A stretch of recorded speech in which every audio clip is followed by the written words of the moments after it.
All right. Well, good morning. Good morning. Right. So, in today's conversation with Ben here, the fifth and final part of our talk, the topic is the Bible and ethics. The Bible and ethics. So, we're going to get into some tough issues to try to gain some perspective on some of these moral issues, moral challenges that may be confronting us or are confronting us today.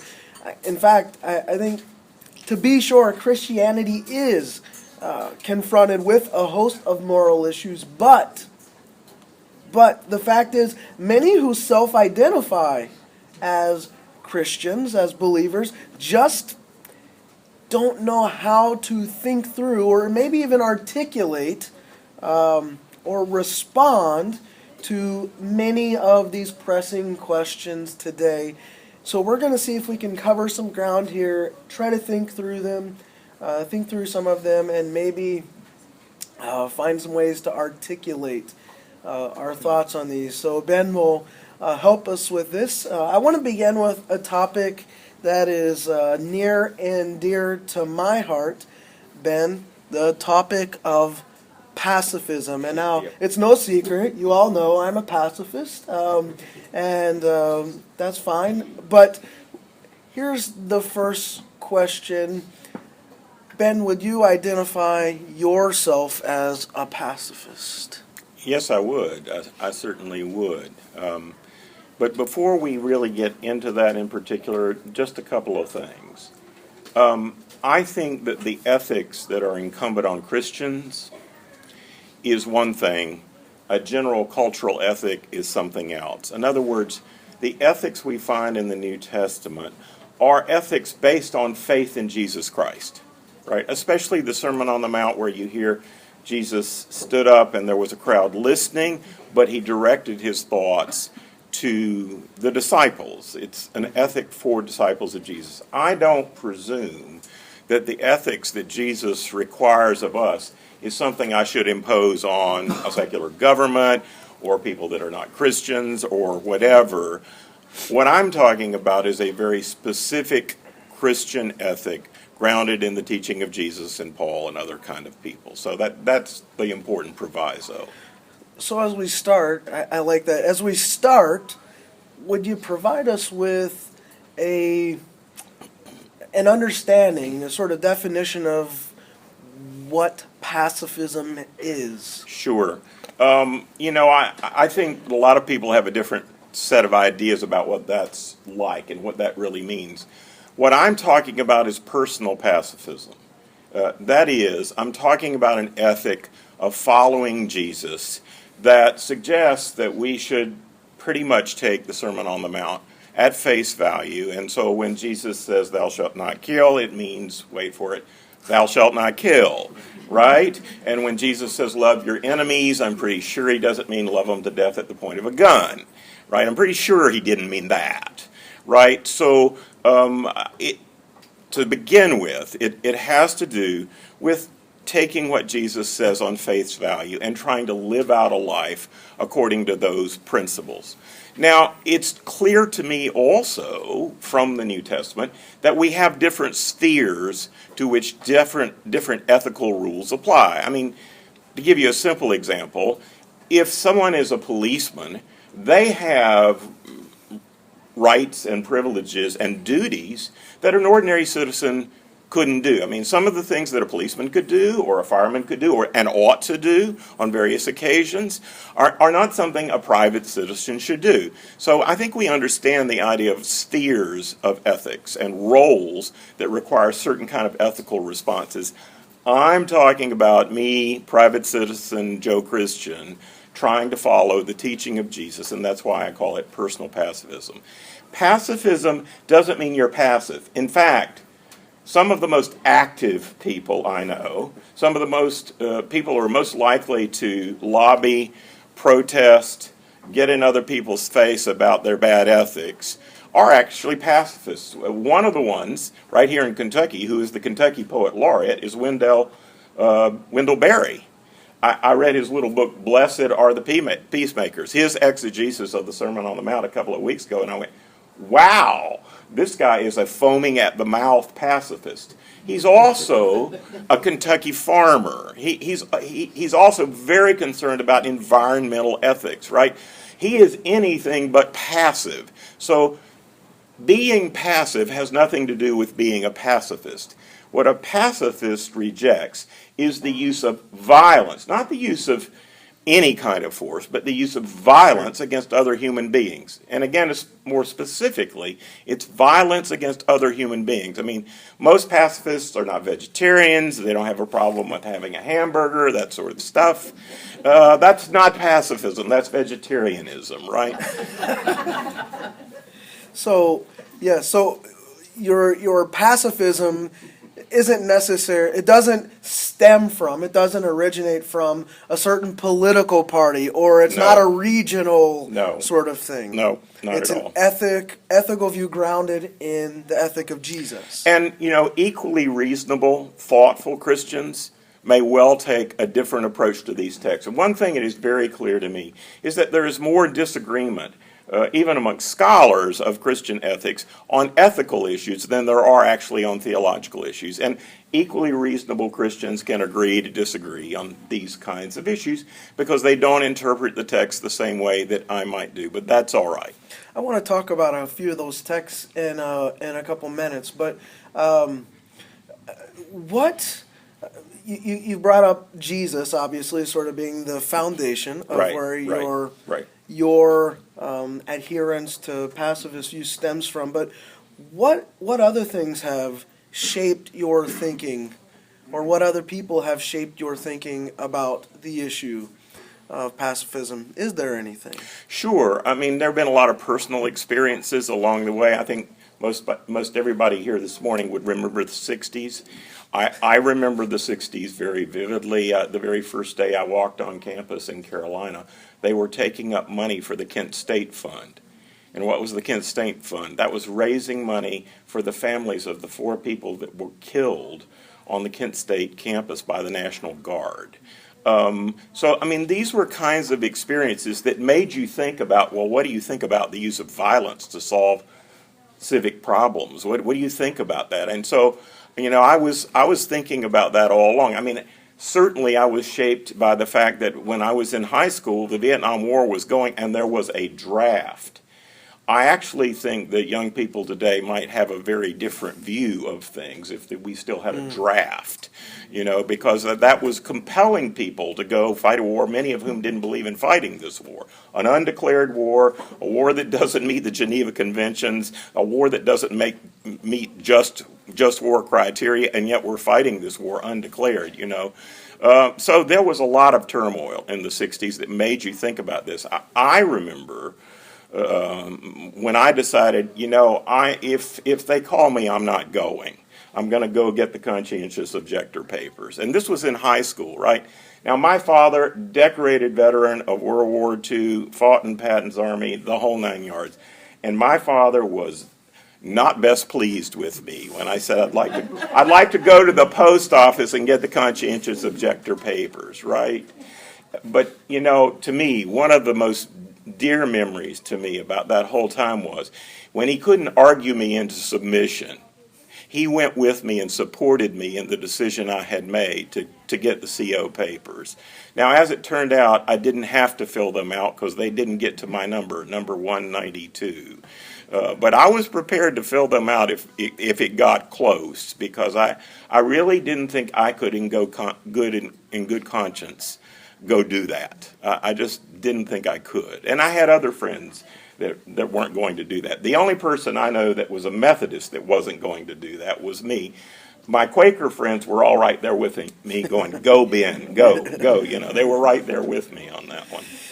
You mentioned, we've talked about Jesus obviously already. Some of the passages that, when we start talking about pacifism, immediately there are several stories about Jesus coming up, so you're probably already anticipating what I'm about to say. But what do you do with passages that seem to suggest that Jesus was violent. For example, whipping in the temple. Jesus' temple tantrum, right? Okay.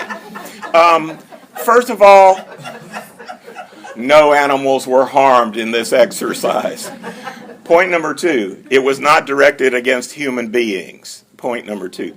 Point number three, as I've already said, it's one thing to use force.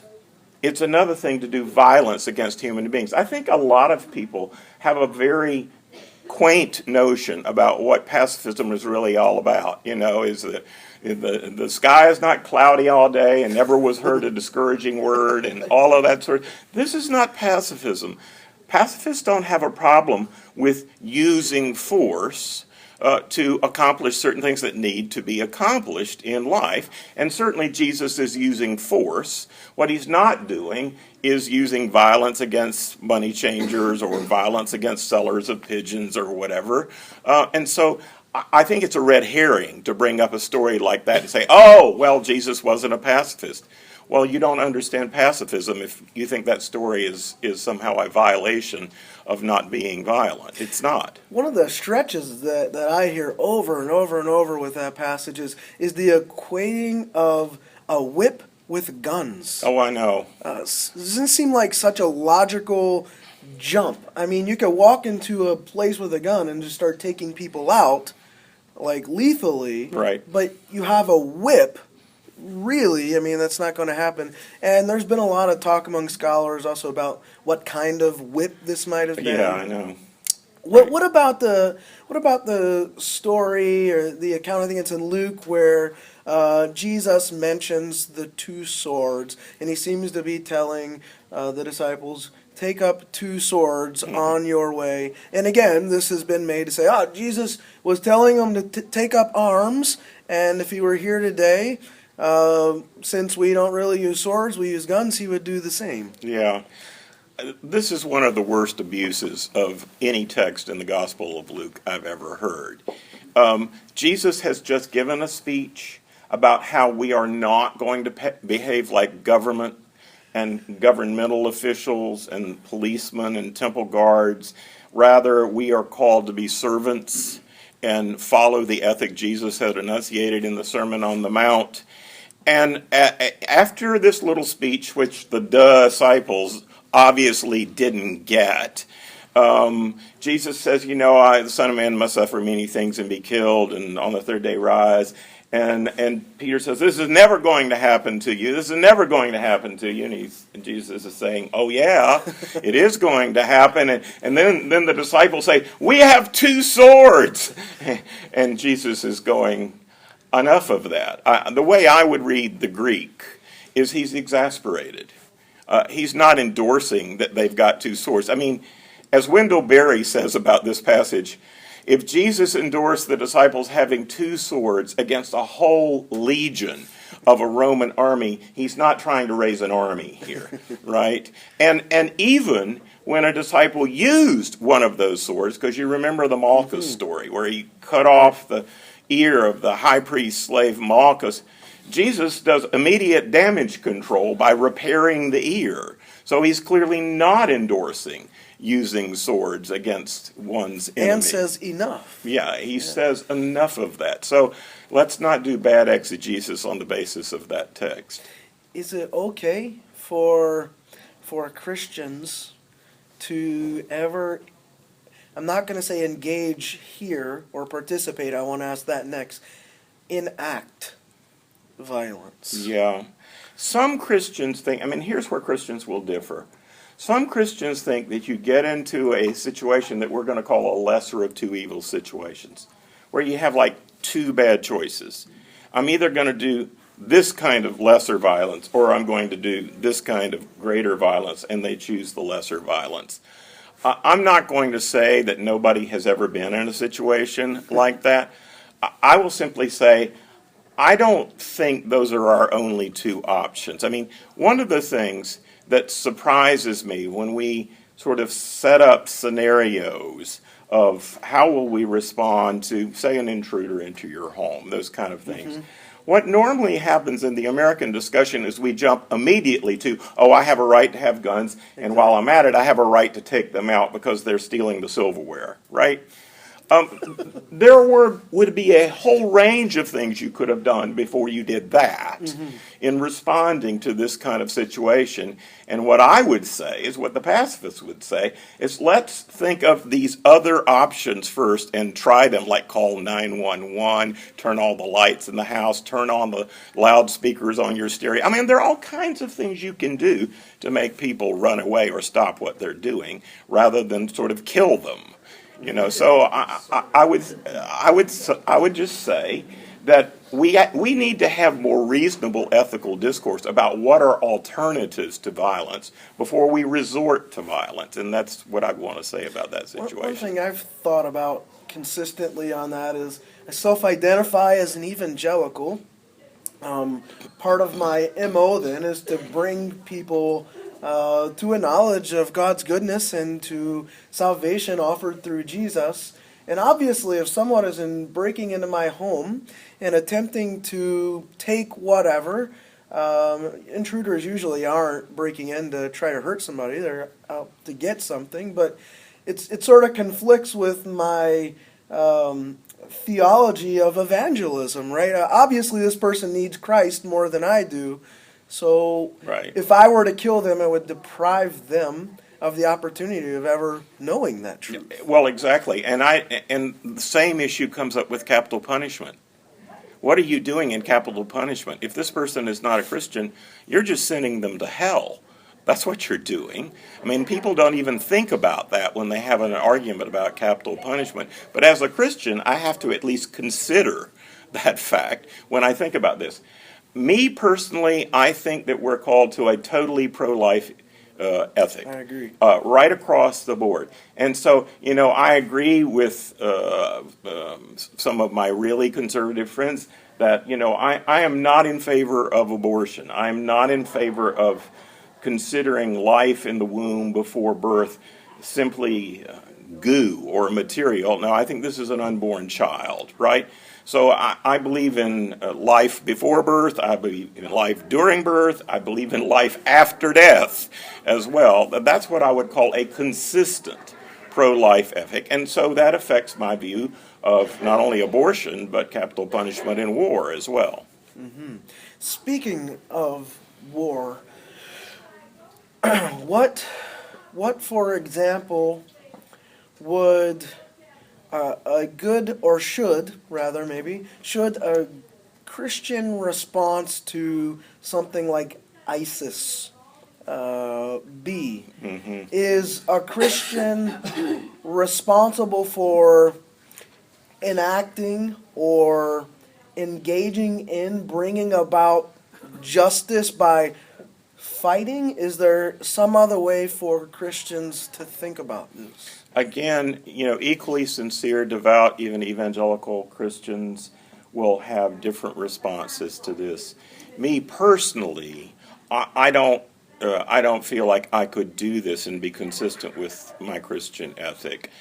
I might be able to be a chaplain in the Army. I might be able to be a medic in the Army and help repair the damage that war brings, and I think that would probably be okay. I could probably do that in good conscience. Actually doing what goes on in a war, not so much. And, when we talk about something like ISIS, I mean, it's easy to say, let's just bomb them back into the Stone Age, right? But let's back up the truck. How did we get here from there, right? Whose weapons are they actually using to try to take over Iraq? That would be our weapons, which we left in Iraq because of the Iraq War and all of that. We have some responsibility for what we have done previously in Iraq. So, when you're dealing with an ethical situation like the wickedness of ISIS, and it's clearly wicked, Christians are losing their life day after day from this wicked use of violence, right? Is the solution to that more violence? Well, you have to ask yourself this question. Does violence, in the long run, ever really solve human problems? Or does it just make other people really hate us more? Right? That's the question. That's the question. And for me, I don't think the answer is clear, that if we'll just do a whole lot more violence, then we can solve all these problems. Is there some tension, in your view, with Christians? And I know you made it clear that equally devout Christians have different views. We're fine. We're open to welcoming that, understanding that. But in your view, is there some tension with Christians participating in military, war, the like, and I would even ask law enforcement? Yeah, I think, again, there's a spectrum of opinions about this. I mean, I know plenty of good Christian people who are policemen or have served in the military, and they are godly and good people. And it's not for me to say, boy, are you inconsistent as a Christian. Over here, when you're home, you're meek and mild. Over here, you're like Rambo, right? And how do you get those two things together? Not for me to say, because why? Honestly, as much as I've thought about this for 40-some years and more, I could be wrong. I mean, one of the things I think you have to say as a Christian, when you're dealing with tough, complex ethical issues that can't be soundbited to be resolved, is, did you ever consider you could be wrong about this? Mm-hmm. And I have to do that a lot on issues like this. Sure. So, when I see somebody who is, say, a good policeman in the city of Lexington and a devout Christian person who has wrestled with these issues and come to a different conclusion that I might do, well, God bless them. I could be wrong about this. But for me personally, I can't be a soldier and I can't be a policeman. Mm-hmm. Some people might pick up on attention if you have an intruder call the police, or who are people who have guns, to bring the guns and stop the intruders. How do we think about that? Well, here's what I say. I think there is an ethic of government in the New Testament. I've been having this argument on my blog for the last 3 weeks. We've had some flaming pacifists who think all government is run by the devil and all uses of force by government is also satanic, right? That's a view that I do not hold, because the New Testament says that ultimately all good government, all authority comes ultimately from God. I mean, if you read a text like Romans 13, I think that's what Romans 13 says. And what Romans 13 also says is that the government has a right to enforce its laws. And even at one point it says to bear the sword. And what it's actually talking about is taxes. It has the right to use force to enforce taxes to support, hopefully, good government, right? So I think there is an ethic of governments in the New Testament that doesn't demonize all governments and all use of force by governments. That's an ethic of governments that are not Christian. And I mean, when Paul's talking about government, he's talking about Nero and the Roman Empire, clearly not a Christian government of any sense, right? And yet he thinks they have legitimate authority and legitimate power. So I'd say there is an ethic of statecraft and statehood in the New Testament, and it's very different than the ethic of personal pacifism for those who are Christians. What do you think Christianity has to gain, particularly in today's violence-laden world, from a thoroughgoing pacifist ethic? Well, here's what I think. I think that what really changes people, obviously, is the grace of God, and that also involves the forgiveness of God. If you want to really break the cycle of violence, it requires grace and forgiveness and reconciliation. That's actually how you break the cycle of violence, not by doing more violence, right? And I'll give you the example that I use a lot. Corrie ten Boom, we were fortunate to meet her at Gordon when I was at Gordon Conwell in the late 70s. And she often tells the story of her sister Betsy, who was beat to death quite literally by a death camp guard in Ravensbrück concentration camp, a Nazi concentration camp. She had to watch her sister die on a slab. And her sister Betsy was an absolute pacifist. And so what Betsy kept saying with her dying breath to Corey was, no hate, Corey, only love. No hate. Do not respond to violence with violence and anger and hatred. Respond as Jesus responded to his executioners. He prayed for his executioners and said, Father, forgive them, for they know not what they do. Now, this is not natural, it's supernatural. It's only by the grace of God that forgiveness can even begin to enter the conversation about that kind of thing. So what happens? Betsy dies. Corey has a lot of anger issues after that when she's released from the concentration camp.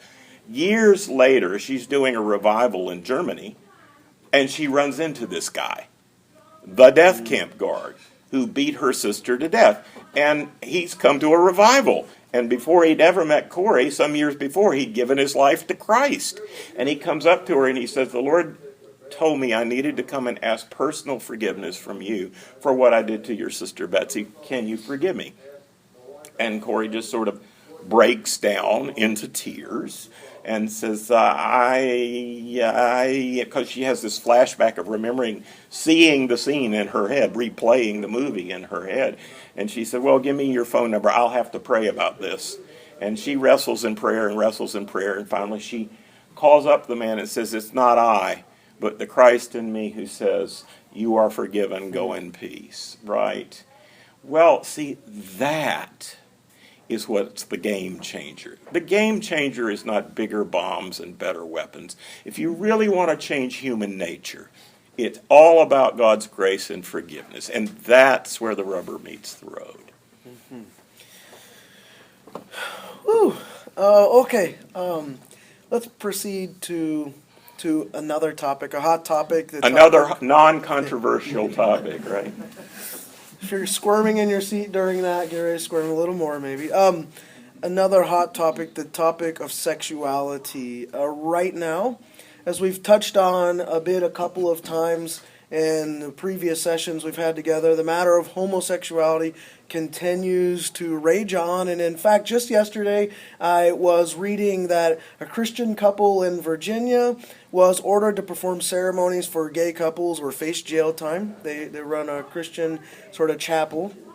And this comes on the story of the heels earlier in the week where in Austin, Texas, sermons were subpoenaed from several local churches as part of a larger court case. It wasn't sort of just out of the blue that they did that. So as part of a larger court case. And then they wanted the sermons that had references to homosexuality in them as what I read. And then in the news also this week, the Vatican had a supposed shift on the matter, as well as the megachurch Hillsong came out with a big shift on the matter. So I want to start in general, though. First question, what should a Christian theology of sexuality look like?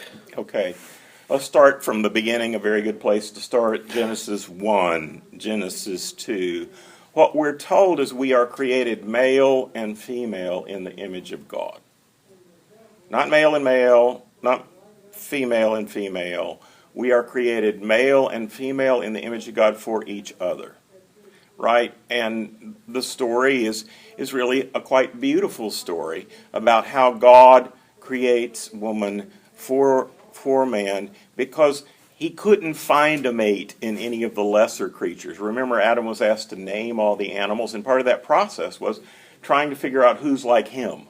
Who's like him, right? And until God creates woman, there is none that is bone of his bones and flesh of his flesh. There's no appropriate mate until that happens. And when you find the appropriate mate, then you're supposed to mate, right? So we hear that the commandment is be fruitful and multiply. And that's the view of human sexuality before the fall in creation. Now, I mean, there's just a basic logic to this. It takes a man and a woman to become a husband and a wife who have the potential to become a father and a mother. It's just basic logic, right? Two men cannot get the job done. Two women cannot they don't have the right XY chromosomes and equipment. They just don't, right? And so from a biblical point of view, from the very outset, marriage is heterosexual monogamy. That's what marriage is. And that's why there has been such a visceral reaction in large sections of the Christian church. And by the way, the report this morning from the Vatican is not so much. You know, the media was really excited about thinking maybe the Catholic Church was changing its view on gay marriage. Well, it certainly is not, right? And then the Pope was going, we are not going there, right? So no.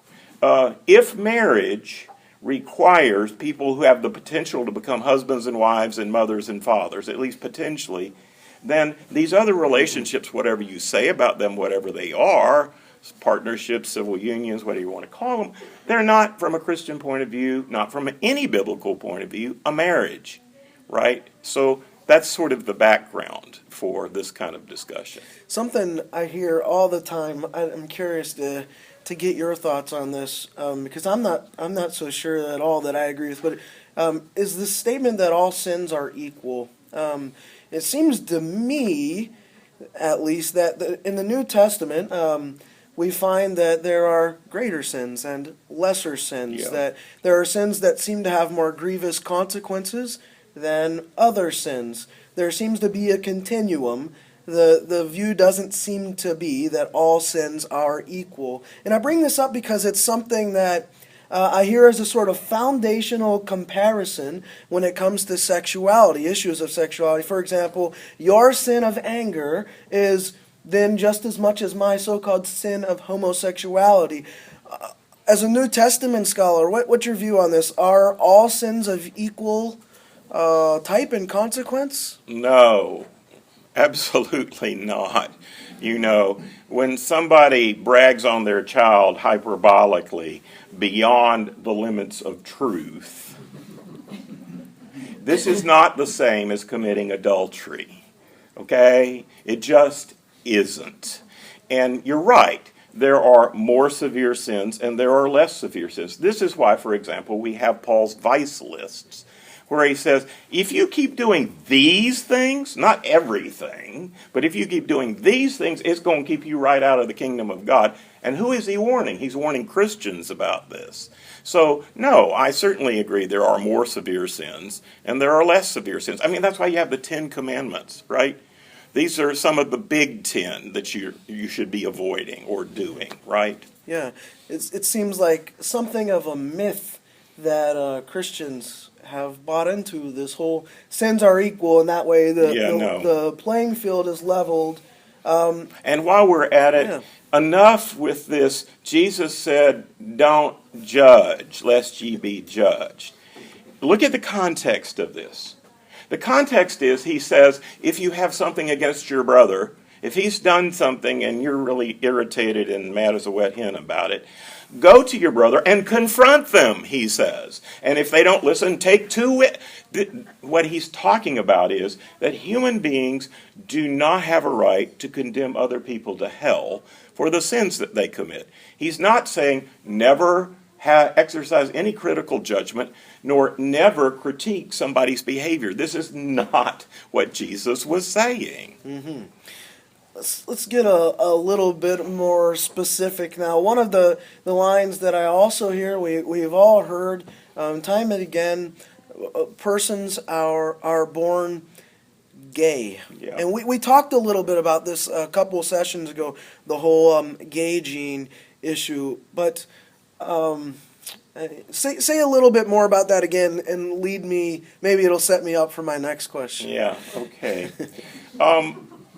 I don't think you can have a creation theology without a theology of the fall. And see, this is part of the problem. One of the things you often hear people say in this kind of argument is, well, I was born this way. Well, frankly, lots of people are born with birth defects. Just because you were born this way doesn't make it good, right? You actually have to go through some discernment and say, is this a good gift of God to me? Or is this something that needs correction? right? It's not enough to say, I was born this way. So even if it were true that there was something such as a gay gene, and what Francis Collins says is we haven't found one yet. And I'm not qualified to that's way above my pay grade. I'm not a scientist. I'm not qualified to say anything about that. But what he went on to say, and I would reiterate here, is he says, even if you're born with a certain predisposition, that's not a predetermination. That is, aren't we all born with certain kinds of inclinations that are wonky, that tend towards sin? Of course we are. We're all born with certain kind of selfish inclinations of one kind or another. And one of the reasons for Christian ethics is to actually correct those inclinations. So a predisposition to behave towards same-sex relationships is not a predetermination. That is, they still have a choice about their behavior. And where the Bible actually has a critique is not about sexual orientation or how you were born, but about your behavior. That's what ethics is about. Ethics is about behavior, not dispositions. And what the Bible says about same-sex sexual activity is, don't do it. That's what it says. So you set me up for my next question. So I think I hear you saying, and I could be wrong, that a person can self-identify at one and the same time as Christian and also as gay, but that is different than someone self-identifying as Christian and at the same time practicing homosexuality. Yes, absolutely. Mm-hmm. Of course. The church should be welcoming to everybody. The church is not a museum for saints. It's a hospital for sick sinners, right? We should be welcoming to everybody, but not affirming of anybody's sin, whether it's heterosexual sin, homosexual sin, governmental sin, whatever it is, we shouldn't be affirming sin. That's what we should never be baptizing anybody's sin and calling it good. That is just not what Jesus wants. And maybe we need to get to the Jesus text. Yes. Because next question. Yes, yeah. Good. Go ahead. Well, I was going to say, here's another one, the next one that consistently gets posed, right? As if it were the nail in the coffin almost, that Jesus never spoke about homosexuality. Yeah. This actually came up in that Hillsong interview this week, by the way. Therefore, it must not be that important. And actually, yes, he did. In Matthew 19, he says, disciples of mine have two options. They can choose heterosexual monogamy, or they can be a eunuch for the sake of the kingdom. That is, fidelity in heterosexual monogamy, or celibacy in singleness, right? Now, let me tell you how twisted this discussion gets. I've actually had advocates of gay behavior who debate these issues say, well, a eunuch was not necessarily a person who didn't have the required equipment to sexually express himself. Well, look at what Jesus actually says. He says some people are born eunuchoi, some are made eunuchoi by others. That is, they are castrated, right? And some, unfortunately, like the church father Origen, castrate themselves. Ugh. Right? Okay. He is actually talking about somebody who is not capable of behaving in a sexual manner. A male, in this case, is what he's talking about. The word eunuch is not a reference to gay people. It just isn't. It's reference to people who were like chamberlains in the court of Queen Candace. We hear about the Ethiopian eunuch who would run the harem of the king and the queen and would run the treasury, right? Now, most gay people I know, when they read what Jesus says, they like to stop with the line that says, some people are born eunuchoi. And they go, that's me. They completely skip the next two lines, and they don't like them. The next line says, some people are made eunuchs by other people. Now, I don't know any gay people who think they were made gay by other people. So whatever eunuch means in the first case is what it means in the second and third cases as well. Some people are born eunuchs, some people are made eunuchs by others, and some people make themselves eunuchs. Again, I don't know any gay people who are willing to argue, I made myself a gay person. No, their belief is that this is how they were born and this is their orientation. So, bottom line, this text is not an endorsement of gay behavior or being gay. It's about somebody who is actually castrated or has been castrated and is not able to perform sexually because of birth or somebody else's operation on them. Something I find interesting, too, is that claim. Jesus never said anything about it. The Bible only mentions it a few times. On the one hand, you have folks saying that. On the other hand, you have people scouring every single verse saying, oh, Jesus was actually gay. The naked young man in Mark was gay. That Paul was a repressed homosexual. That Jonathan and David were gay. That the eunuchs were gay. And so, on the one hand, saying, oh, the Bible doesn't say anything about it, so it must not be that big of a deal. But wait, it's everywhere in the Bible, on the other hand. And so, there's this sort of terrible double speak that to me, that seems to go on. What do you make of the Paul was a repressed gay homosexual argument? Long before Paul was a Christian, he was a Pharisee. In order to be a Pharisee, you needed to be a good Boy Scout and get married when you were a teenage boy. So what I think is very likely to be the case with Paul is that he had been previously married before he ever converted to Christ. And what probably happened to him as a result of his conversion to being a follower of Jesus is he lost his family. He was shunned, right? Because they would have seen him as now a heretical Jew, and therefore that's a grounds for divorce, right? So I think he's a formerly married man, whether he's a widower or he simply lost his family through the process of becoming a follower of Jesus Christ. So the idea that Paul is some kind of repressed gay person is entirely an argument from silence. There is not a single verse in the New Testament which suggests this. Just last week, here in Kentucky, Owen County, to be precise, a firestorm broke out when an elementary school child went home from school on Friday, but decided to come back with the blessing of mom to school on Monday and identify as a different gender. The issue of sexual identity at this kindergarten and first grade levels was confusing, to say the least, to all the other kids in the class, which in my view actually seemed to be overlooked by the school board to a great degree, and instead the school board focused all the attention of making this one child comfortable. But how do you think about, how do you diagnose the issues of gender identity from a Christian perspective? Okay, gender is one thing. It requires certain X and Y chromosomes, right? How you view your gender is another matter. And this is where the confusion comes into the picture here. I mean, we are living in a sexually confused, overly sexualized culture. Both of these things are true. And it's not getting better, friends, it's getting worse, right? And so you have people who are now being told and tell themselves, well, it's okay to be like this, it's okay to be like that. And, unfortunately, the larger society is not paying close enough attention to the implications of where this is all going. I mean, take the LBGTQ group, right? Well, the T is transgendered, okay? And then you also have queer, which is what the Q stands for.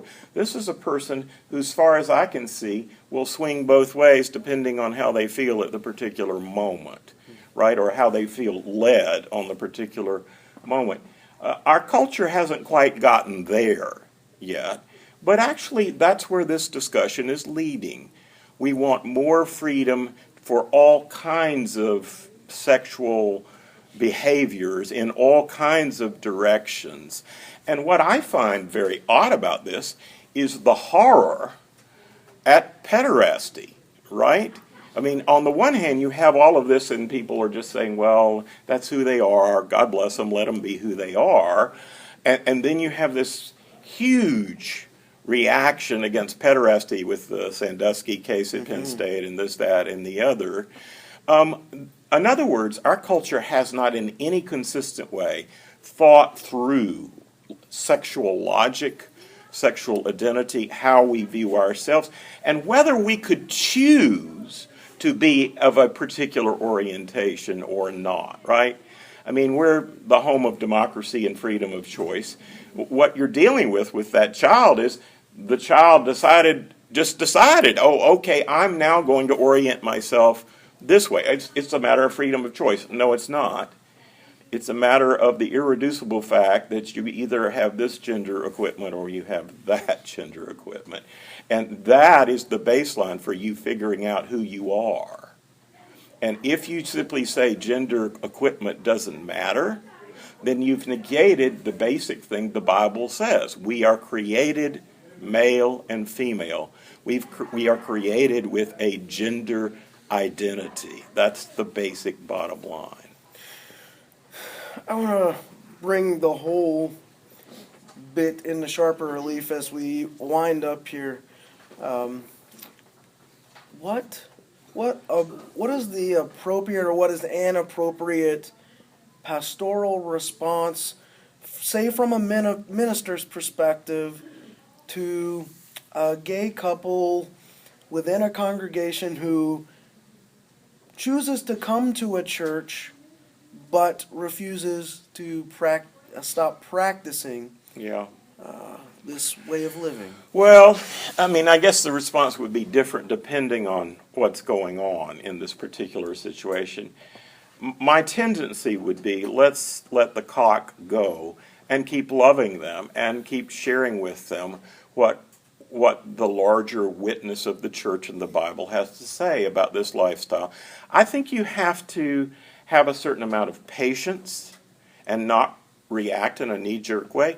A lot of the time when you're dealing with these complex matters, especially sexual matters, you have to just plant some seeds now of thought about how they should really view themselves and continue to have the discussion. Because if you cut off the discussion and say, y'all got to stop this tomorrow or else, right, then you've lost them altogether. You've lost them, and they're not going to change their behavior, right? So, I mean, I think it's tricky, is what I'm saying. I think it's delicate, and you'd have to decide this on a case-by-case basis, really. But what you're not going to do to make them feel welcome and loved is you're not going to say, oh, let's have a marriage ceremony for you. You're not going to do that. You're not going to promise them something that the Bible says you ought not to offer them, right? You're not going to do that. That doesn't mean you don't keep loving them. It's just you're going to agree to disagree in a fundamental way about sexual ethics, and that's what you're going to do. What's the appropriate response for parents whose loved ones, perhaps even teen children, adult children, come out, tell them that they're practicing homosexuality? Mm-hmm. Well, if it's teenagers, I mean, we all know about sexual confusion in teenage years, right? If we're talking teenagers, I'd say wait a while, the paint's not dry yet. You know, keep having a conversation, keep loving them, keep giving them hugs, all that sort of stuff. And don't take dramatic pronouncements of teenagers all that seriously, right? Because they are influenced by their peers and the discussions they hear wherever at school or over the lunch counter and that sort of stuff. And their opinions may well change in 3 weeks, 5 weeks, or 6 weeks. What you do is continue to have a positive witness for what the Bible says about this. You can say things like, you know, I respectfully disagree with that opinion that you have of yourself. Here's what I know about you. Here's what I think about you. Here's how I pray for you. Here's what I think the Bible says. I just want you to think about that, right? So you don't sort of beat them over the head with the Bible, and you don't sort of kick them out of the house. What you do is you try to lovingly lead them in a right journey, down the right path to a more good and godly place in their life. Last question.